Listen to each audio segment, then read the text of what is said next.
De retour dans le grand JT, on parlera dans un instant évidemment de la baisse des impôts annoncée par Gérald Darmanin. Mais avant, un mot sur ces commémorations sous la pluie ce matin pour Emmanuel Macron, le président de la République qui a remonté les Champs-Élysées, qui a passé les troupes en revue avant de raviver la flamme du soldat inconnu ce mercredi. On en parle ensemble. Jean-Charles Collaroy, bonjour. Bonsoir. Vous êtes, bonsoir, député La République En Marche de l'Isère. Laurent Jacobelli, délégué national du Rassemblement national, bonsoir. Bonsoir. Et vous, Romain Colas, et non pas Colas, secrétaire national du Parti socialiste. Vous étiez ce matin sur cette cérémonie, vous en avez pensé quoi? Oui, j'étais aux côtés du président de la République avec des représentants du Parlement à l'Arc de Triomphe. D'abord, heureux de retrouver ce monument restauré après les dégradations qu'il avait subies en décembre dernier.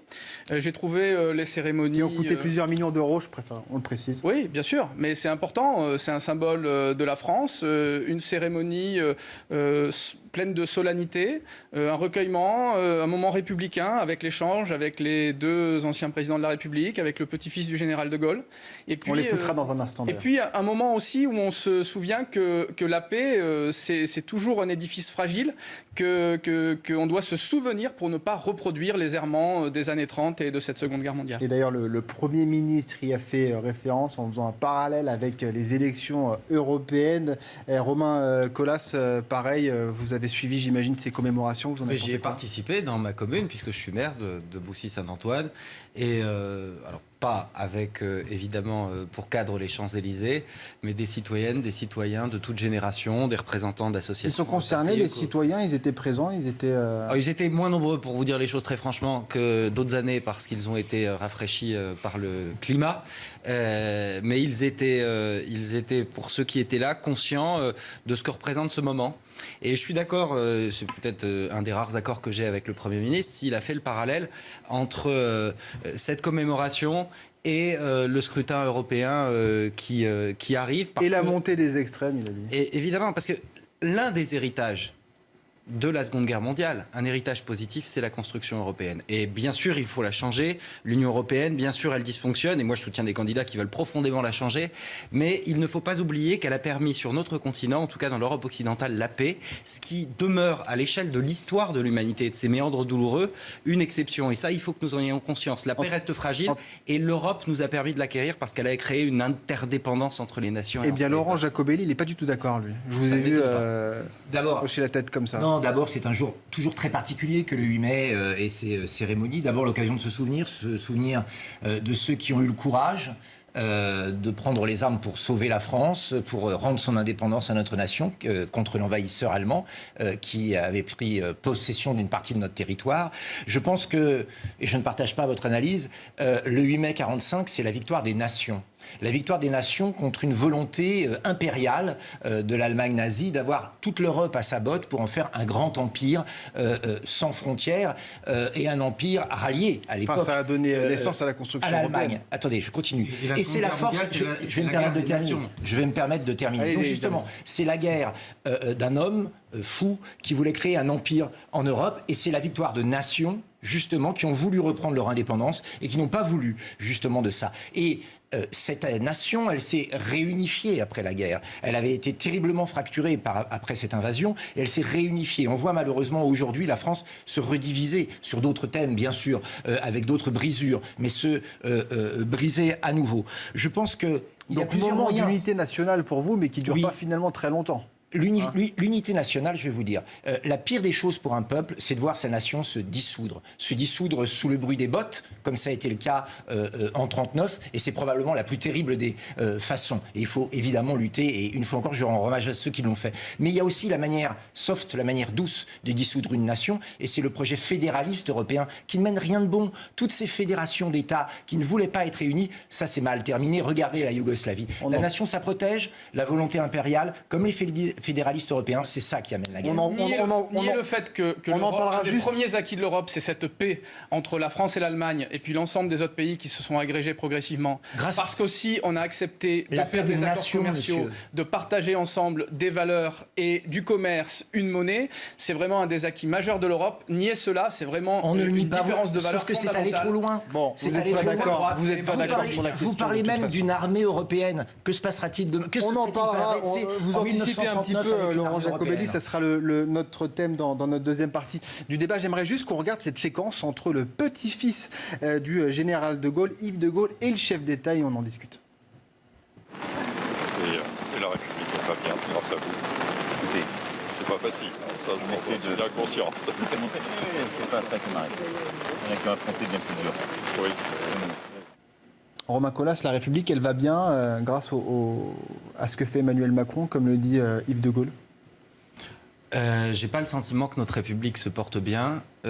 Ça fait un certain nombre d'années que notre République, notre démocratie se porte mal. La responsabilité n'en revient pas exclusivement à Emmanuel Macron, mais au moment où celui-ci a été élu, le pays était profondément fracturé. Et d'ailleurs, les résultats de l'élection présidentielle, ce qu'ont donné celles et ceux qui se sont exprimés dans les urnes, comme celles et ceux que je n'oublie pas qui ne se sont pas exprimés, parce qu'on avait des taux d'abstention records pour une élection présidentielle qui est celle qui est censée mobiliser le plus l'électorat. En tout cas, c'est la tradition politique de notre pays. Oui, notre République, elle est abîmée.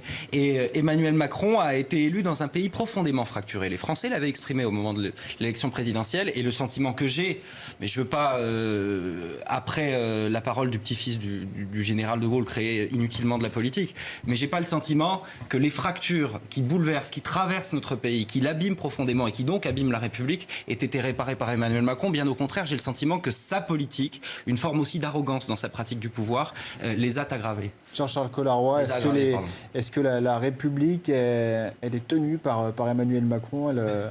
Ce que je trouve intéressant dans cet échange, c'est que plusieurs dizaines d'années après, on est encore dans la 5e République créée au temps du général de Gaulle. Et donc le président Emmanuel Macron s'inscrit dans cette filiation. Bien sûr, les temps ont changé, les temps ont évolué, on ne peut pas faire de comparaison, mais la 5e République est toujours là et c'est ce qui tient nos institutions.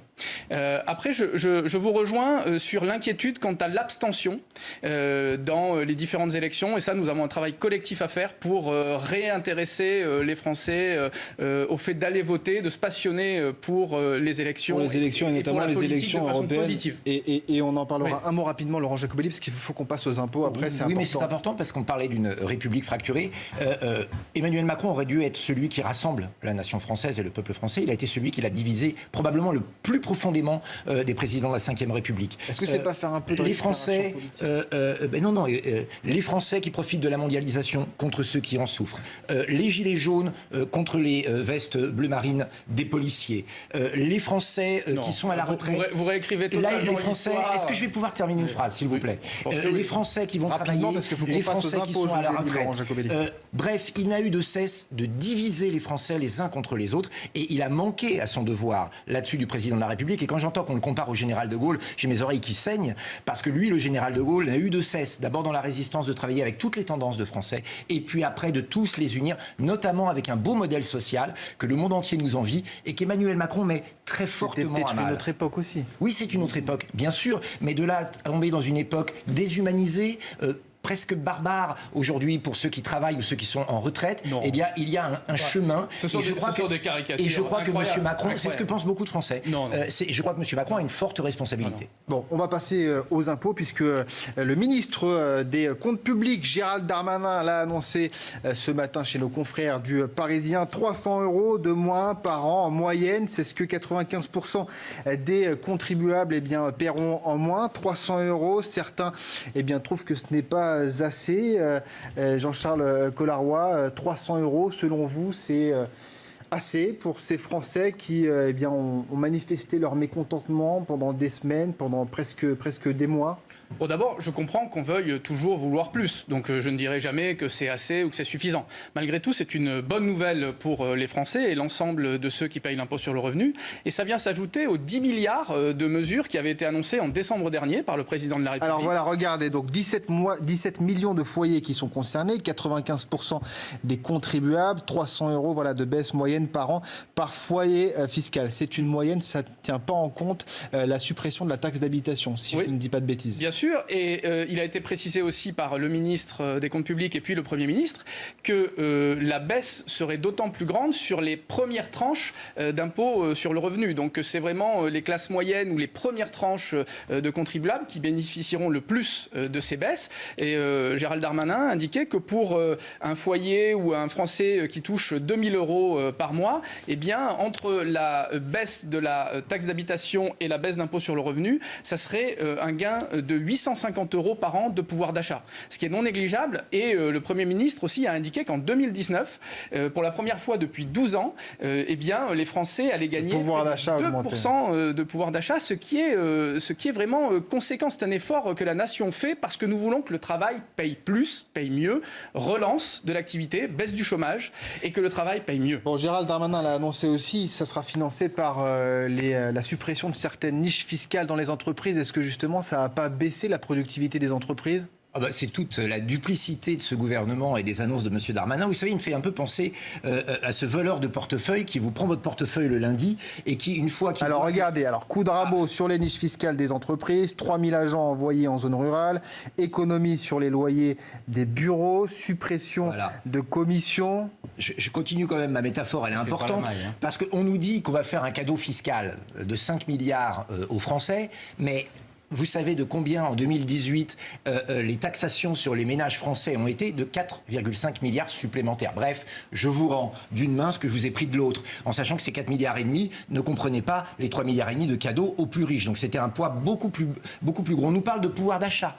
Les ménages de retraités en 2018, c'est l'INSEE qui le dit, c'est pas moi, ont perdu 400 € en moyenne de pouvoir d'achat. Donc ils ne font que rattraper les graves conséquences des mesures qu'ils ont prises l'année dernière. Donc c'est pas non plus une révolution fiscale, c'est pas non plus de quoi montrer les muscles, c'est simplement corriger des mesures très dures qu'ils ont prises. Les vraies mesures, ce serait de faire des économies, oui, c'est vrai, 80 à 100 milliards de fraude fiscale, il faut y aller, il faut aller les chercher. 14 milliards de fraude sociale, notamment à la sécurité sociale, vous savez, avec ces 1,8 million de faux comptes, il faut aller les chercher. Et puis, c'est gérer les priorités. Est-ce qu'on continue à fermer des gares, des classes d'école, des services d'hôpitaux pour, alors en même non, temps... il n'y aura pas de fermeture d'école, les classes, on ne sait pas. Mais il n'y aura pas de fermeture d'école, mais des fermetures de classes. Lisez bien les textes de Macron, parce que vous savez, c'est toujours très En tout cas, ceux qui sont dans la rue depuis quelques mois, eh bien, eux, ils ne sont pas du tout satisfaits. C'est le cas de l'un de leurs leaders. Jérôme Rodriguez, on l'écoute. En 86, je m'en souviens assez. Il y a eu qui derrière? Il y a eu Chirac. Il a aussi annoncé qu'il baisserait les impôts. Sarkozy a annoncé qu'il baisserait les impôts. Hollande a annoncé qu'il baisserait les impôts. Macron a annoncé qu'il baisserait les impôts. Ça fait 40 ans qu'on nous baisse les impôts. Quelqu'un en a vu la couleur? Donc à un moment donné, les promesses, ils ont juste pas compris qu'aujourd'hui, les promesses n'engagent vraiment qu'eux. Et qu'on n'y croit pas. Parce qu'à chaque fois, on nous augmente les impôts. Donc allez chercher le pognon là où il se trouve, avec plus de justice fiscale au niveau des grandes sociétés qui, eux, ont l'argent pour financer le bien-être de la France et des Français, qu'à des fois de venir chercher l'argent des travailleurs. Romain Colas, c'est peut-être une première étape, cette première baisse d'impôts. Ah mais il y a déjà eu des baisses d'impôts massives depuis le début du quinquennat d'Emmanuel Macron. Elles ont bénéficié à 350 000 contribuables. Vous parlez de l'ISF ? 3,5 milliards, évidemment. 350 000 contribuables qui n'en avaient pas besoin. On nous promet une étude, on verra quels sont les effets. Enfin, sur le front du chômage et sur le front de l'économie, qui aujourd'hui patine, on n'en a pas vu la couleur. En revanche, on a donné du pouvoir d'achat. Depuis le début du quinquennat. En revanche, on a donné du pouvoir d'achat à celles et ceux qui vraisemblablement n'en avaient pas besoin. Donc ça résume l'état d'esprit d'Emmanuel Macron. Vous parlez des étudiants qui ont supprimé la cotisation de sécurité sociale. Vous parlez de ceux qui sont... Non, mais je sais que ça vous embête parce que c'est le péché original. C'est le péché original du Macron. Alors laissez terminer Romain Colas. Mais je vous donnerai la parole après. Vous avez donné 3,5 milliards dès le début du quinquennat, dès 2018, aux plus grandes fortunes de ce pays, 350 000 ménages. Et aujourd'hui, on nous met en scène dans un barnum médiatique formidable parce qu'on avait le Premier ministre hier, hier, Gérald Darmanin aujourd'hui. J'imagine que son collègue Le Maire ne voudra pas être en reste et il fera lui aussi des annonces de chiffres. Il se croit que personne ne s'y retrouve. Et vous allez consentir, au terme d'un mouvement de 25 semaines de mouvement de mobilisation sociale d'une ampleur inédite dans notre pays, à lâcher, et on en verra la couleur en 2020, 5 milliards pour 16 millions de foyers fiscaux. Quant aux chiffres, je termine par là, quant aux chiffres de 850 €, parce que moi j'écoute attentivement le Premier ministre, c'est pas 850 € de baisse d'impôts, c'est une partie promise aujourd'hui en baisse d'impôts, on en verra peut-être la couleur dans la loi de finances 2020, on verra aussi ce qu'il en est de la trajectoire budgétaire que vous êtes en train de plafonner, et une autre partie qui est liée à une baisse de l'inflation telle qu'anticipée. Sauf que d'ores et déjà aujourd'hui, l'OFCE nous indique que si le cours du pétrole reste à ce qu'il est aujourd'hui, on verra jamais la couleur des 850 €. Laissez répondre Jean. Tout ça relève aujourd'hui d'une opération de communication politique. La vérité des chiffres, on les aura à l'automne avec le projet de loi de finances et on verra précisément ce que cache l'effet de moyenne. Parce que Jean-Charles Collaroy, peu importe en fait, quelque part, peu importe ce qu'annoncera, c'est vrai, le président de la République, il y aura toujours cette question de l'ISF qui reviendra. Avec cette justice fiscale qui est dénoncée par les Gilets jaunes. Comment est-ce qu'on sort de ça avec des annonces qui pourraient convaincre les Français, justement ? Nous assumons cette politique de relance de l'attractivité de la France et de l'activité économique. Et ça, c'est en train de payer. L'emploi est en train de repartir. La croissance de la France est là par rapport aux autres pays européens. Et ça, c'est très important parce que notre premier objectif, c'est la baisse du chômage. Ensuite, nous avons entendu 10 milliards d'euros de pouvoir d'achat redonnés en décembre dernier. Des mesures fortes annoncées par le président de la République dans sa conférence il y a quelques jours. Et 5 milliards de baisse d'impôts sur l'impôt sur le revenu. Moi, je m'inscris en faux.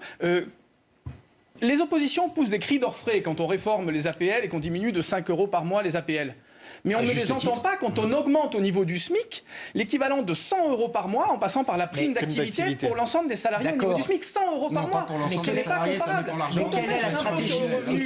L'équivalent de 300 € par an pour l'ensemble des contribuables et près de 800 € pour les plus petits contribuables, eh bien ça, ce sont des mesures fortes dont on devrait tous se réjouir. Ce sont 10 000 € par an. Laurent Jacobelli, 30 secondes, parce qu'après, il faut qu'on passe à l'autre débat. Toutes ces mesures ne seront utiles que si elle se place dans une stratégie. Si vous augmentez le pouvoir d'achat, et je ne pense pas que vous le fassiez... C'est ce qu'a annoncé le Premier ministre, il va augmenter le pouvoir d'achat. Tant mieux pour les personnes dont le pouvoir d'achat... S'il vous plaît, tant mieux pour les personnes dont le pouvoir d'achat augmentera. Mais si en même temps, ce pouvoir d'achat sert à acheter des produits techniques chinois ou des produits agricoles canadiens, cela ne servira. C'est le même débat. C'est le même débat. Vous ne prenez pas les vraies mesures pour créer de l'emploi. La commande publique pour le marché français, arrêtez les traités de libre-échange et arrêtez avec les travailleurs détachés. On en parlera justement après. C'est un thème sur les élections européennes. On en parle dans un instant. Restez avec nous sur CNews. On reviendra sur ces élections européennes avec Emmanuel Macron qui s'affiche sur cette profession de foi en marche pour l'Europe. On en parle dans un instant.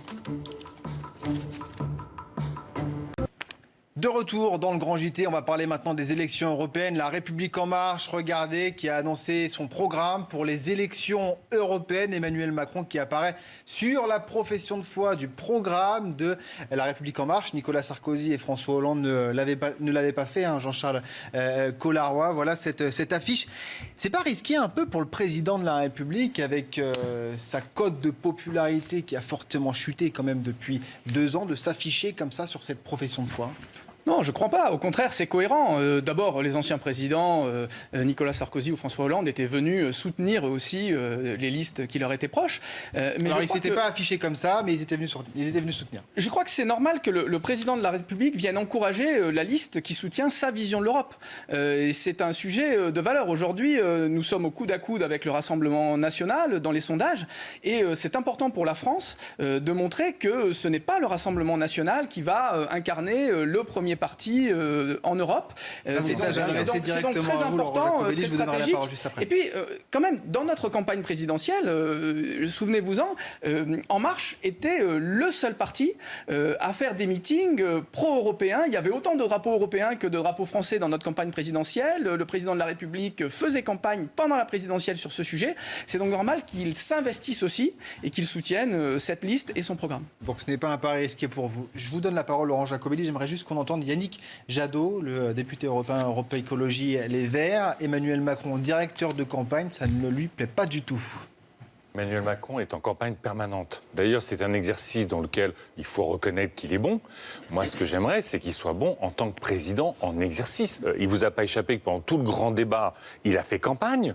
Il a passé des heures et des heures à justifier ou à tenter de justifier sa politique. Et puis, une fois qu'il s'est agi d'agir, une fois qu'il a fait sa conférence de presse, il a dit les millions de contributions, y compris 500 000 contributions sur la transition écologique, sur l'isolation des logements, sur la mobilité, sur l'alimentation. Il a mis tout ça à la poubelle. On regardera d'ailleurs dans un instant le contenu du programme de La République En Marche qui a été dévoilé, Laurent Jacobelli. Emmanuel Macron, directeur de campagne, point d'interrogation, hein, c'est le titre de ce débat, ça vous dérange ? Écoutez, je suis pas loin de partager Notez le jour, hein, parce que c'est pas souvent l'analyse de Monsieur Jadot. C'est vrai qu'il est en campagne depuis 2 ans, depuis qu'il a été élu, même avant d'ailleurs. Et puis ces grands débats, c'était un peu ça. Mais moi, je suis pas tellement. Est-ce que c'est pas son rôle finalement aussi au président de soutenir la liste des candidats? La soutenir, oui. Là, il fait un peu plus, mais quand on voit la tête de liste qu'il a nommée, il est bien obligé de venir sauver, écoper un navire qui Pourquoi elle n'est pas à la hauteur, selon vous? Bien sûr que non, et tout le monde le reconnaît. Alors pas tout le monde. Elle commet bourde sur bourde. On peut pas dire que elle est tirer cette liste vers le haut. Vous parlez de Jordan Bardella, votre tête de liste là Non, je parle de l'ancienne du GUD. Je parle de l'ancienne du GUD. De la ministre de l'Europe, c'est ça? Madame Nathalie Loiseau. Madame Nathalie Loiseau qui, à 2 jours du 8 mai 45, déclare qu'elle va faire une blitzkrieg. C'est une maladresse, mais une maladresse terrible pour celle qui prétend diriger cette campagne. Non, ce qui est important, c'est qu'effectivement, c'est la liste de M. Macron. Elle représente la vision de l'Europe de M. Macron, et ça, je ne peux pas le nier. Cette Europe fédéraliste. Je dirais même que M. Macron est la caricature de cette Union européenne dont on ne veut plus. Il est recordman de l'immigration avec les frontières passoires, 400 000 migrants supplémentaires par an. C'est-à-dire qu'à la fin du quinquennat, c'est la ville de Paris en migrants supplémentaires, 2 millions. Ça n'a pas augmenté de cette façon-là. 400 000, si, c'est les chiffres officiels. Hein. Moi, je ne fais que prendre. Je ne vous parle pas des clandestins. Deuxièmement, c'est l'impôt comme religion. On a parlé des augmentations de 2018. On verra bien s'il les baisse, mais il a annoncé les baisses pour après les élections. Donc, on verra, mais moi, je n'y crois pas. Il nous parle maintenant d'un impôt européen. On va aller voir justement dans le détail. C'est la folie fédéraliste avec cette armée européenne. La France va devoir mettre ses hommes au service de toute l'Europe. Qu'est-ce qu'on aurait fait si, au moment de la guerre de l'Irak, la France ne s'était pas opposée à l'intervention? On aurait dû y aller. Il y a plein de questions. Macron, c'est le pire de l'Union européenne. La construction de l'Union européenne, elle a servi de rempart aussi à ce que vous dénoncez, au conflit. Je vous ai dit que c'est faux. Tout cela. C'est absolument faux. Par contre, il faut une Europe. Il faut une Europe, mais une Europe des nations, où les nations travaillent entre elles librement, avec des grands projets. Comment va-t-on créer le géant de l'intelligence artificielle? On ne peut pas le faire tout seul. Créons-le avec les pays qui en sont capables. La recherche médicale essentielle sur Alzheimer, sur le cancer, sur la créativité écologique. Il y a beaucoup de choses à faire. Nous sommes la seule liste à porter ça. Et c'est simple le 26 mai. Soit c'est l'Europe de Macron amplifié avec ses conséquences en France, soit c'est le carton rouge à Macron et une Europe des nations avec Jordan Bardella. Bon, sur Emmanuel Macron, directeur de campagne, je dirais que chasser la nature jupitérienne et elle revient au galop. Il a fondamentalement pas changé de nature. Et par ailleurs, puisqu'il dirige en réalité et la République, et d'ailleurs j'aimerais qu'il y consacre un peu plus de temps, et un mouvement politique qui n'a été créé que par lui, pour lui, sans d'ailleurs un ciment idéologique. Et on voit bien les errements fiscaux qui reposent sur l'absence d'une véritable stratégie. Il nous avait promis ni droite ni gauche. Il a essayé les vieilles recettes libérales très éculées de la théorie du ruissellement, et le péché originel de l'ISF. Si on se concentre sur les européennes, si on se concentre sur les européennes, la difficulté, je crois, pour Nathalie Loiseau, pour Emmanuel Macron, c'est qu'en fait, ils sont les sortants. La vérité, c'est que la politique libérale conduite par Emmanuel Macron et sa majorité. Donc c'est pas finalement leur programme, c'est leur statut. C'est leur statut, leur programme, écoutez, on ne le connaît pas encore. Justement, on va regarder. Voilà. Regardez, ça a été annoncé tout à l'heure. Il y a 3 volets. D'abord, il y a la transition écologique, taxer le carbone des produits importés en Europe. Regardez ici, c'est fermer les centrales aux énergies fossiles, sortir des hydrocarbures d'ici à 2050, investir 1 000 milliards d'euros d'ici 2024. C'est faisable, ça ?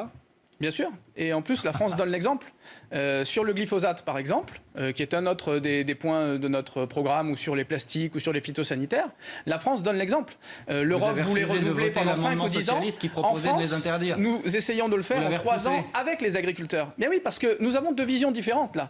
Vous voulez mettre dans la loi quelque chose, braquer les agriculteurs, alors que nous travaillons avec eux pour le faire en 3 ans. S'il vous plaît, C'est vraiment une vision on va différente. revenir sur ce qui est Mais c'est proposé important. là, ce que vous voyez sur ce qui avait et ce qui était inscrit il y a un instant, sortir des hydrocarbures d'ici 2050. C'est pas réalisable selon vous, Laurent Jacobelli, c'est impossible. Il faut le faire pourtant. Mais on est tous d'accord qu'il faut sortir de la pollution, Eh ben alors, c'est notamment une par bonne les chose, hydrocarbures, et qu'il faut se donner des objectifs. Mais enfin, c'est une liste de vœux pieux. Oui, on est tous pour la paix dans le monde. Oui, on est tous pour que la planète soit propre. Concrètement, il y a quoi? Il y a rien.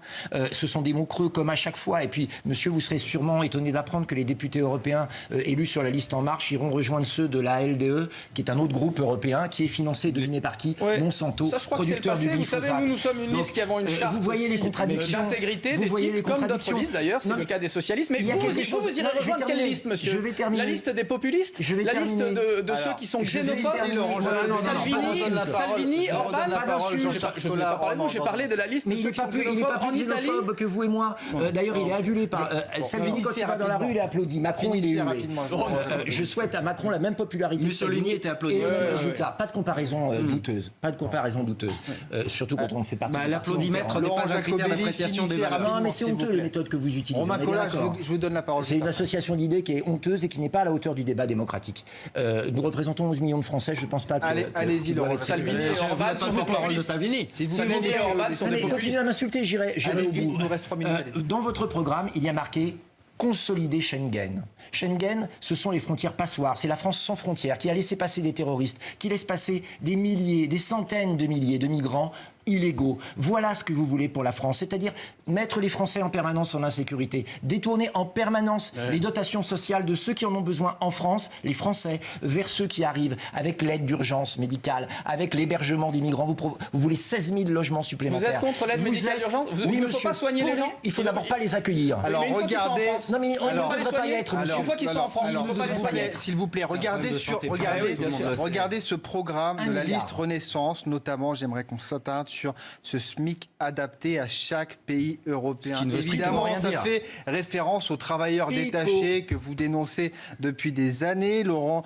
Jacobelli, Mais non, absolument Romain pas. Colas. Romain Attendez, Colas, vous sur- me mettez en que je vous réponds. Juste une seconde. Allez-y, sur le Emmanuel travail Macron, détaché. c'est le record, une fois encore, record d'immigration, record de travailleurs détachés, 525 000, qui payent leurs charges sociales à l'étranger. Ça fait des centaines de millions qui manquent dans les Eh ben caisses justement, de la faire un sécurité SMIC, sociale. faire un SMIC. Ça n'a aucun rapport. Non, un SMIC Parce que adapté à chaque pays adapté- européen, ça veut dire rien. Donc le SMIC... Il y a des pays qui n'ont pas de SMIC. Il y a On est 21 d'accord, mais pays adapté Europe à chaque qui n'ont pays pas. européen, ça veut dire 21 que vous faites pas un sur SMIC 27 en européen. noir. La proposition que nous faisons avec les Alors, socialistes et alors- Raphaël Glucksmann, c'est d'avoir un SMIC européen à minima à 65% du salaire médian dans chaque État, précisément pour qu'on arrive à une convergence, vers le haut. Alors, c'est-à-dire, un SMIC adapté à chaque pays. on est un proche SMIC de la adapté à loi. chaque Laissez pays. finir Romain Colas. s'il vous plaît. On part de 65% du salaire médian dans chaque pays. Ça veut dire qu'on regarde ce que gagne la moitié de la population et on essaye de monter progressivement à hauteur de ce seuil. Ce qui permet une convergence et qu'on arrête avec la concurrence des travailleurs, et je parle même pas des travailleurs détachés, à l'échelle européenne, la concurrence des États. Supprimons la directive. concurrence des États entre eux. Sur les travailleurs détachés, Supprimons la il y a un directive. principe qui est défendu par la liste de Raphaël Glucksmann en Vie d'Europe qui est assez simple,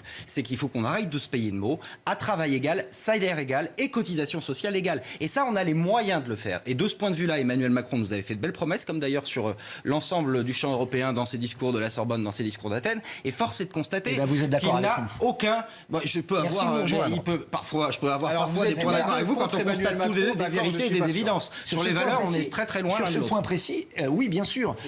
Jean-Charles Collard, on ne peut pas d'abord sur financer d'abord sur les ce caisses SMIC. sociales étrangères. Pardon, sur ce SMIC. Moi, je crois que sur le adapté à SMIC chaque européen, pays. on est proche de la proposition qui est faite Pourquoi ici, parce que c'est à peu près la même proposition, sauf que nous, on veut Alors, que ce soit expliquez-nous supérieur précisément à la moitié à ça du correspond. revenu médian. C'est pour éviter qu'il y ait du dumping social trop fort dans certains pays. Vous avez encore 6 pays en Europe qui n'ont pas de revenu minimum. Et effectivement, quand il y a des pays qui ont un impôt sur les sociétés très bas et un autre beaucoup plus haut, ou pas de revenu minimum, eh bien, il peut y avoir une concurrence déloyale entre chaque pays. Donc, vouloir harmoniser par le haut ces sujets, c'est aussi important vous et n'harmoniserez intéressant pas. à porter. Mais ce que je veux vous dire, c'est que finalement, je vois que nos oppositions, elles ne parlent pas tant d'Europe, elles veulent faire de cette élection un référendum anti-Macron. Mais c'est pas nous qui mettons la tête du président de la République sur la profession. Édouard Philippe qui a dit qu'on irait au Sénat pas juger sa politique. Mais parlons d'Europe, en fait. Ne parlons pas de la politique de Macron. Ou voilà. Parlons d'Europe. Messieurs, pas on d'Union y reviendra. européenne. On y reviendra. Désolé, Laurent Jacobelli, mais après, je vais me faire taper sur les doigts Non, surtout pas, on voudrait pas. par Sonia Mabrouk. En tout cas, merci d'avoir participé à ce débat. Laurent Jacobelli, délégué national du Rassemblement national. Jean-Charles Collaroy, député de La République En Marche de l'Isère. Et vous, Romain Colas, secrétaire national du Parti socialiste. Merci à vous. Merci d'être venu. L'info se poursuit sur CNews. À tout de suite.